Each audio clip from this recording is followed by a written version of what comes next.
you say the teacher is your proxy, what does that mean? I mean, because, by the way, in loco parentis used to mean that literally it means that that it's their job to do what a parent would do in the situation where they are present and the parent is not. Right. But that's not what's going on now. No, it is not. They're working in place of the parent rather than working through the parent in helping the child.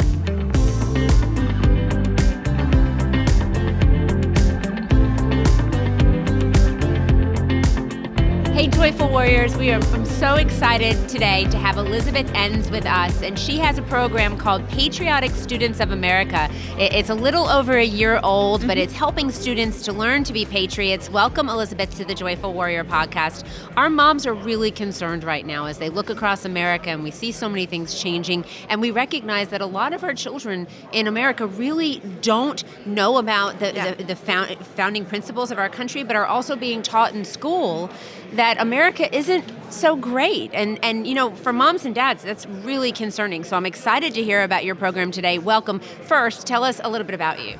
Well, I came to America. I'm actually not originally an American citizen. I am a naturalized American. I moved here 17 years ago to be a teacher. And after being here for a year, we realized this is home. This is where we want to be. So we started going through the process to get green cards and then become citizens. And during that time, actually, my husband and I started a church. So we're pastors in Fort Mill, South Carolina. And then I also am a mom of 3 sons. Wonderful. And how old are your kids? 12, 14, and 16. So it's sometimes hard, you want to talk to your kids about things. You want to find ways to get them excited about America, especially when they're being told at school, right, not such a great country. So that's, again, very concerning. So tell us about this program. What led you to really create it? Well, exactly what you've just brought up. Okay. Leading up to the 2020 elections, I got asked to go on a bus tour with a group of women. We were on the road for 2 months doing rallies, encouraging women to vote based on policy, not identity, and just getting moms engaged and to get out and vote.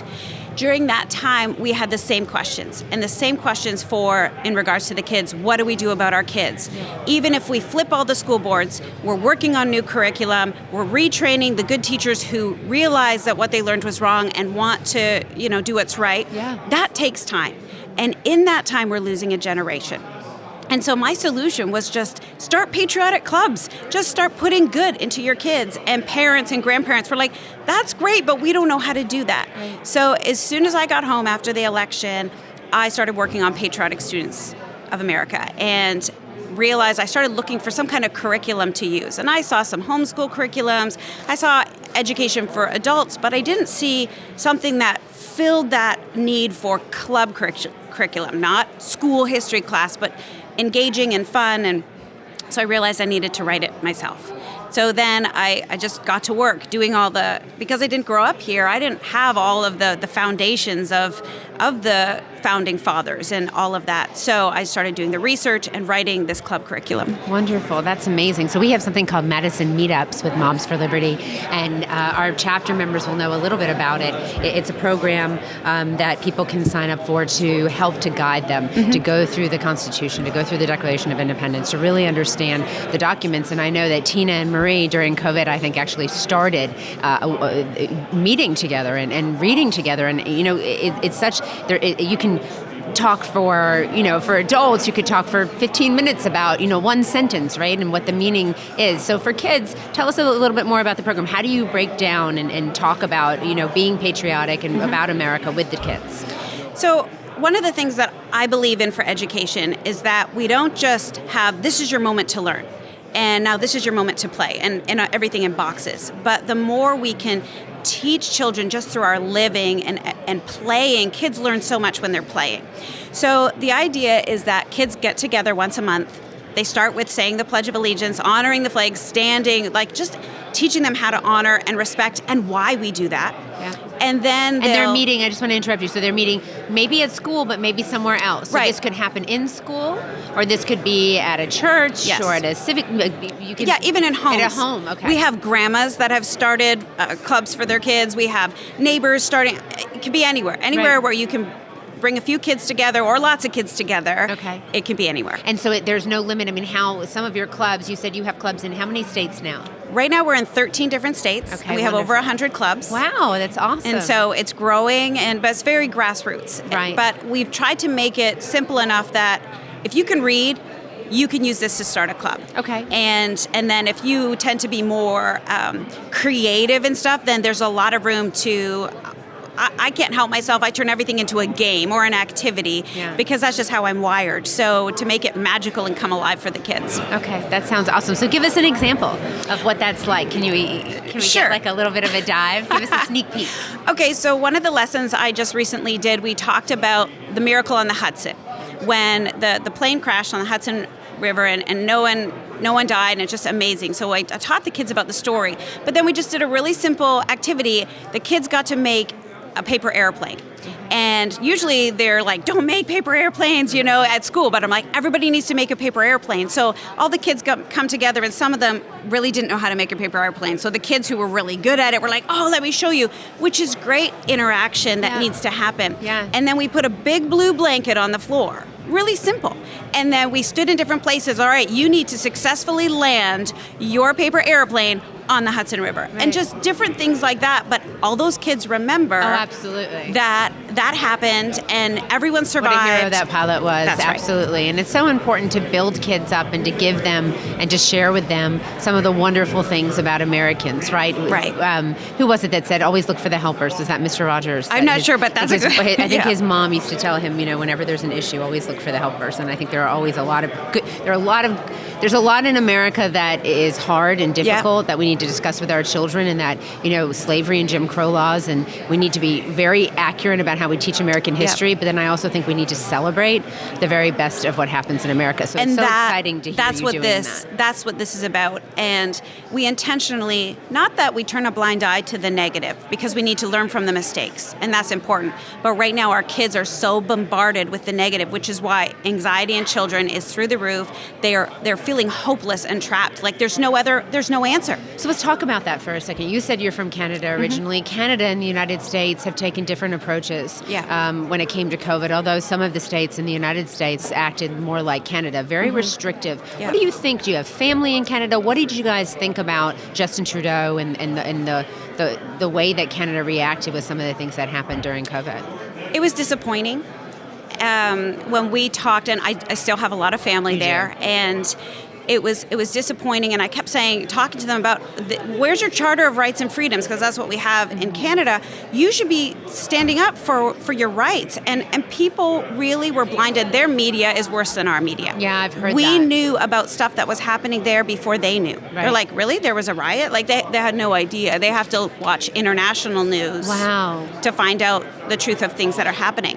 And it's a really good reflection point for Americans to think about the fact that very long border, I always say it's my Kamala Harris moment, because she likes very long border with a country where there are some very concerning things happening. Gender dysphoria, and the idea that all of the members of parliament unanimously voted to consider conversion therapy to not affirm your child's want of a gender change. Very, very concerning. The euthanasia stuff that we're seeing, very concerning. And not even just concern, like it's worse than concerning. You're right. And it's terrible. And the conservatives that are there feel like they don't have a voice. And they've also been trained through school and over the years to approach it in a way that isn't going to cause a fight. Right. Like Canadians are known to be nice and try to understand from other people's point of view. Which is how woke gets you. They put a hook in your heart, right? And to lead you away from your head. It's compassion, but the truth is charity. Idea of charity, but it's not. It's hurting. Good. It's terrible. It's hurting the nation, but it's hurting people. And then they never then talk about after the fact, we were wrong, that's really hurt that person. Right. And if it's in the case of euthanasia, it's not just hurt the person, you've killed the person. Yeah, you can't take it back. Well, even in the case of the gender dysphoria and some of the treatments, some of that is irreversible. So I think it's really important that Americans, I've said this before on the podcast, pay attention to Canada. Chris Elston, friend Billboard Chris, is from Vancouver area, and he had told me very early on that, there are a lot of things happening in Canada that Americans need to pay attention to. So I think it's so interesting that you're a Canadian, you create this amazing program. So when you think about what success looks like for you guys, what does that look like? How many clubs, how many states, how do people get access to this great program? So success to us looks like it's in every state. It's in every city, in every state, that kids are learning about the greatness of this nation, but also being inspired to be great. Okay. Because we don't want to just fill kids with information. There's a lot of people who are full of information who just sit and do nothing. Right. We want to inspire them to be great. I believe that we were created in the image of God, and therefore you are a creator. You were created to be great. And so when we can inspire our kids that they were made for something, find it. Find your lane. Find what you could be great in. So we really want to inspire them to get out and do something in community, work together for things like that. Wonderful. And so Patriotic Students of America, Yes. tell our members, where do they go to get access to this program? PatrioticStudents.com. It's that easy. PatrioticStudents.com. You can sign up to get newsletters. You can look at the curriculum. You can find our social media. All of that is PatrioticStudents.com. Okay, moms and dads, if you want to start a club in your local area, PatrioticStudents.com. Go there, check it out, and then let us know if you start a club and how it's going so you can share that with other members. Thank you so much, Elizabeth, for joining us. Really appreciate your time. Thank you very much. Joyful Warriors, today we are joined by Rabbi Menken. Yaakov is a rabbi, and you're going to talk to us a little bit today about values and about parenting, and I'm so excited to be able to talk to you. You're going to talk to me about Jewish values, but you said to me earlier when we were chatting, these are American values. So you, sir, are the... remind me, you're the managing director of the Coalition for Jewish Values. Correct. What would you consider to be, tell me a little bit about your organization, and then let's talk about American values and Jewish values and how they're alike. Okay, so first of all, our organization represents over 2,000 rabbis in American public policy, making us the largest rabbinic public policy organization in America. Wow. There is a widespread distortion that because a lot of the Jewish community votes left, a lot of Jews, sadly, have abandoned Jewish values and their attachment to tradition. But if you look at the rabbis in America, the opposite is true. The population of traditional, observant Jews is producing more rabbis than all the other groups combined by a sizable margin. And so people don't realize the educated Jews are actually very in favor of our traditional values. I'll put it this way. Somebody said to me, what has the Bible done for us lately? I said, well, if you're willing to trade in the idea that peace is superior to warfare, that there's a brotherhood of man, that every life is sacred, that there should be universal justice, universal education, social responsibility, and family, then you're right. Okay, nothing to talk about. But those are the values of a first world civilization right there. They are not new. They are not progressive. They are the result of people coming in touch with the Bible, actually. Wonderful. So it doesn't matter if you are religious or not. You have to appreciate that this is the source of civilized values. Wonderful. And so parents right now are sending their children to school, and there are values being taught in school, but they're not the parents' values. And so when you as a parent have the fundamental right to direct the upbringing of your children, that includes their education, their medical care, their moral and religious upbringing, and the teaching in the classroom is antithetical to the teaching in your home, what do you do in that situation? The answer is you really find a new teacher in a new school. Okay. Really, because the parent has to be in charge of the process. It's actually, there you go again. Book of Deuteronomy says explicitly, and you shall teach it to your children. So the discussion of our religion and teaching it to our kids is a parental obligation. That's what it says. Yeah. You shall teach it to your children.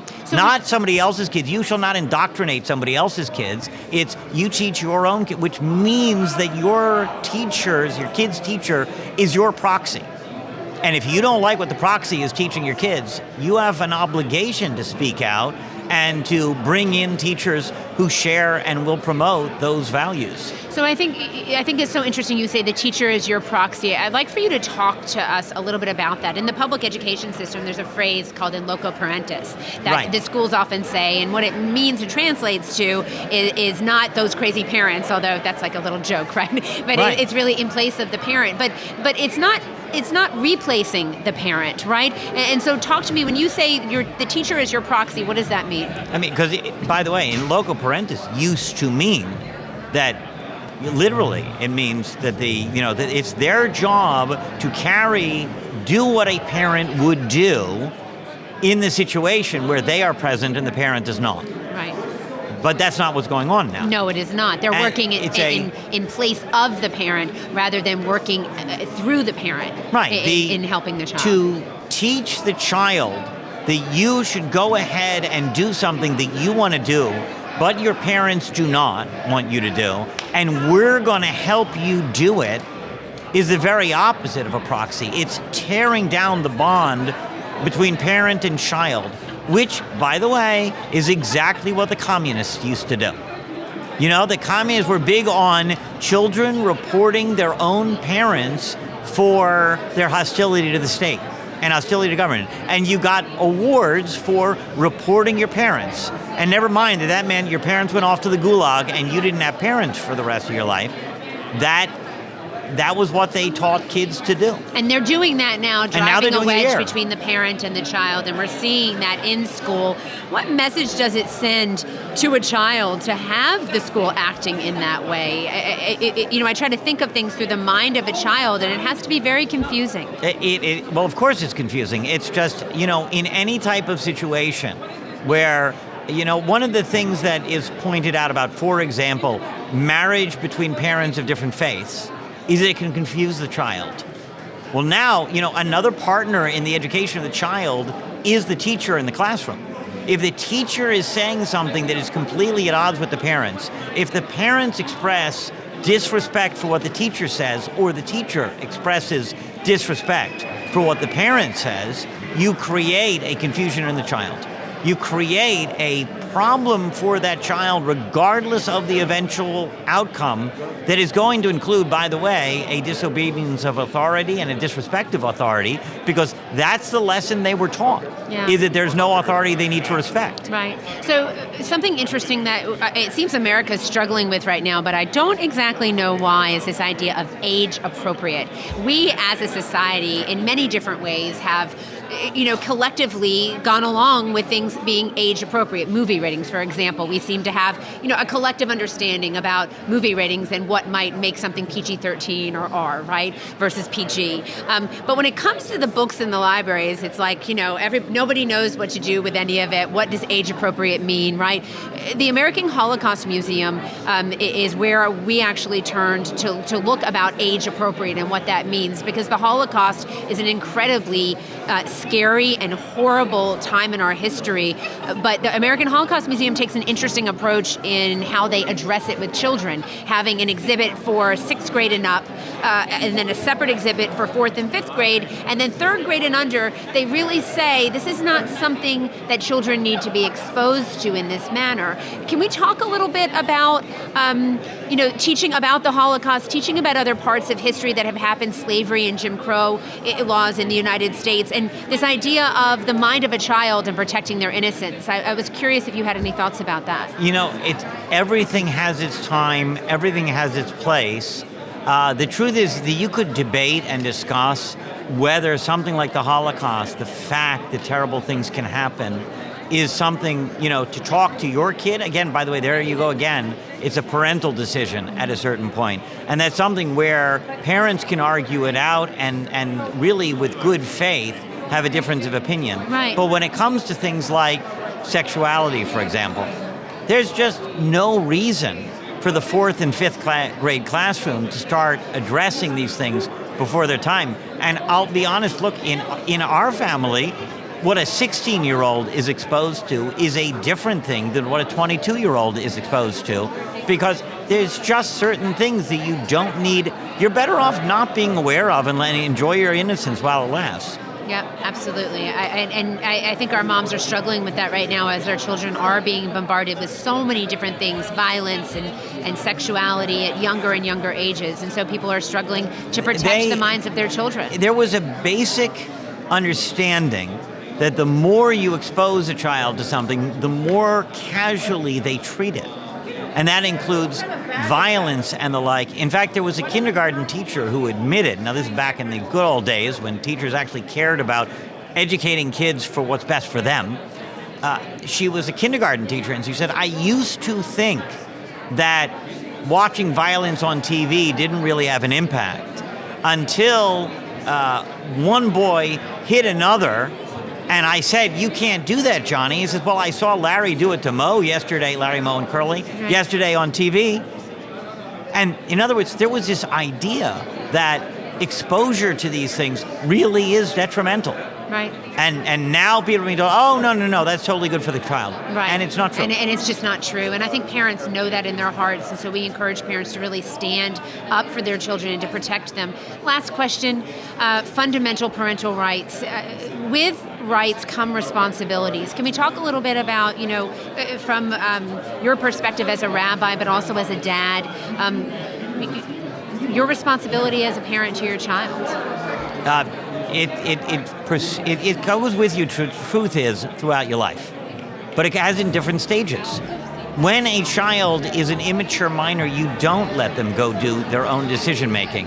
And that is why it is so poisonous to have teachers encourage children to do things that their parents don't know about with any sort of behavior. I mean, it was always understood that that's just wrong, because a parent needs to be involved and not, let the child go do something which will have permanent harm and permanent consequences to the extent possible.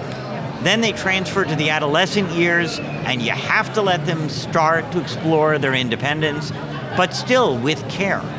And I'll tell you, my parents, thank God, are still with us, and I will still turn to my parents for advice and counsel because, just because of their life experience of what they've seen. Sure. And by the way, we have sincere religious differences because I became very religious and they're not. Okay. But I still have that respect and the need to see, what they might think about a particular issue or a particular step, because that's something that when parents convey that to the child wants to turn to things. They always know throughout their lives, Mom and Dad had my best interests in mind. And it's very, very important. It is very, and by very the way, important. and even, I hate to say it, but even when a parent's divorce, it is so important that they convey to the kids as a united front, we want what is best for you. We will not use you as pawns in our relationship. We will not try to harm the other parent through you because he's now the ex or she's now the ex.